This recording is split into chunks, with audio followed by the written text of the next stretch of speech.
নমস্কার, মেটি বিনা থেকে সুস্মিতা। আবার একটা নতুন টিউটোরিয়াল নিয়ে তোমাদের কাছে চলে এলাম। আর আজকের যে টিউটোরিয়ালটি সেটি কলকের উপরেতেই করেছি। আর কলকের উপরে আরেকটা কাজ করেছিলাম, সেটা তোমরা প্রচুর ভালোবাসা দিয়েছো। তো আরেকটা কলকের উপরে কাজ নিয়ে এলাম। আর এটা যেটা বানাবো সেটা হচ্ছে যে ধুতরা ফুল। ধুতরা ফুল আমি প্রথম বানাচ্ছি। আর বানাতে গিয়ে যেটা বলবো প্রথমে, যে আমি প্রথমে একটা খোল বানিয়ে নিচ্ছি, মানে ঠোলক যেটাকে বলে।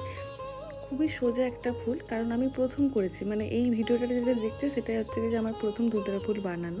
অনেকদিন ধরে ভেবেছিলাম যে ধুতরা ফুল বানাবো, তো বানানো হয়নি। তো এই কাজটা প্রথমেই বলতে পারো পুরো একদমই নতুন কাজ আমার কাছে, কিন্তু খুবই সোজা ধুতরা ফুল বানানো।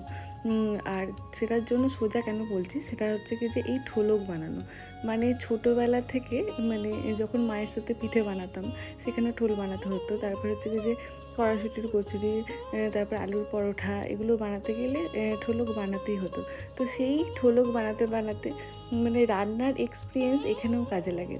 তাই যারা ঠোলক বানাতে খুব এক্সপার্ট তাদের কাছে ধুতরা ফুল বানানোটা কোনো ব্যাপারই নয়। মানে যারা নতুন কাজ শিখছো তাদের কাছে এই ধুতরা ফুলটা খুবই সোজা লাগবে, আমারই মতো। আমার যেরকম সোজা লেগেছে একদম প্রথমবার বানাতেই, সেরকম তোমাদেরও খুব সোজা লাগবে। আর আমি তো তোমাদেরকে দেখিয়ে দিচ্ছি যে কীভাবে আমি বানিয়েছি, পরপর স্টেপ বাই স্টেপ তোমরা দেখতেই পাচ্ছেন কীভাবে ফুলটাকে বানিয়েছি। তো এইখানেতে দেখো আমি একটাই এখানে ধুতরা ফুল আমার লাগতো, যেহেতু এটা কলকাটা খুবই ছোটো একটা জিনিস। তো এখানের মধ্যে তো একটা ছোটো ধুতরা ফুলই আমার লাগতো। তো সেরকমভাবে বানিয়ে নিচ্ছি। এরপর আমি এখানে ধুতরা ফুলের বোটাটা আর পাতাটা করে নেবো। বোটাটা করার জন্য আমি এখানেতে কাঁচি দিয়ে এখানটা করে মাটিটা একটু কাট করে নিচ্ছি।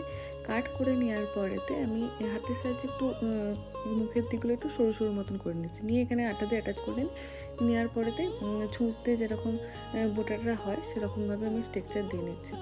এরপরে আমি করে নিয়েছি পাতাটা